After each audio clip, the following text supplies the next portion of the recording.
HarperCollins presents Dunkirk by Joshua Levine, read by Jonathan Keeble.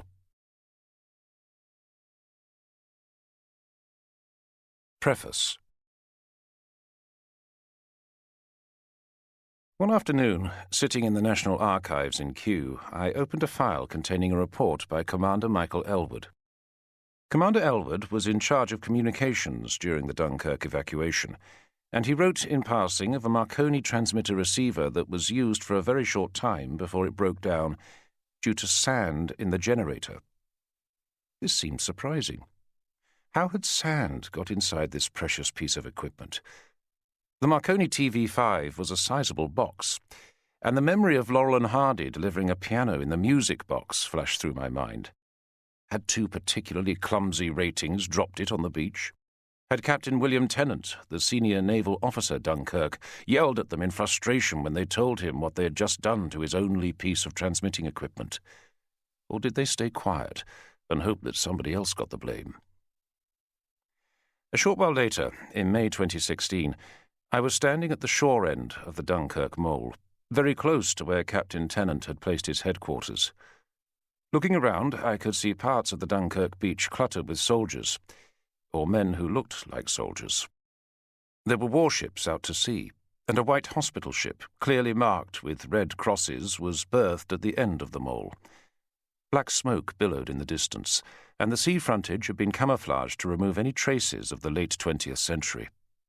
Dunkirk was looking remarkably as it had in late May 1940. Something else was striking, though. The wind had picked up, and sand was whipping everywhere. It was clogging hair and stinging eyes. Most people were wearing goggles and shielding their faces, and I suddenly realized that nobody had dropped the transmitter. There had been no clumsy ratings. Sand had been blown into the generator in May 1940, just as it was now blowing into everybody's eyes and ears. By spending time at Dunkirk, I was learning things about the original event that I could simply never have learned otherwise. This is why I would urge anybody interested in the story of the evacuation to visit Dunkirk.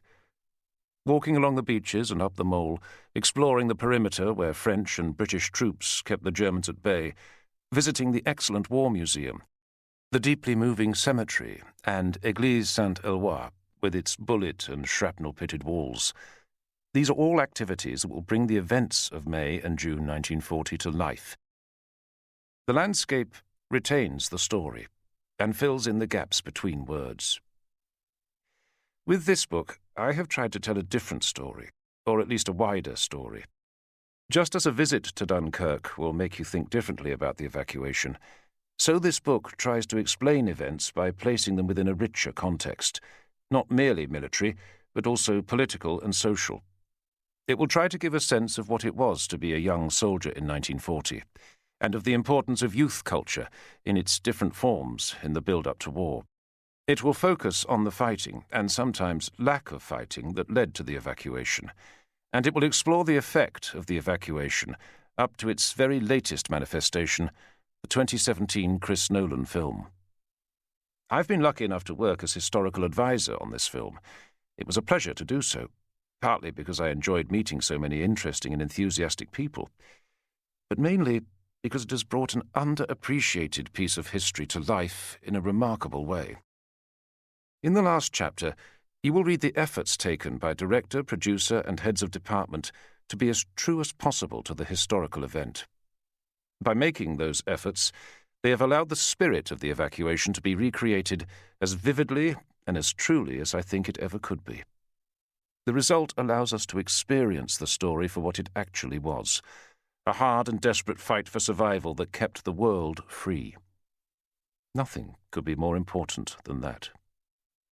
I urge you to remember as you watch that without the real Tommies, Georges, and Alexes, we would be living in a far darker world today, and many of us would not be living at all. Joshua Levine, April 2017. I don't see it as a war film. I see it as a survival story. An interview between Joshua Levine and director Christopher Nolan.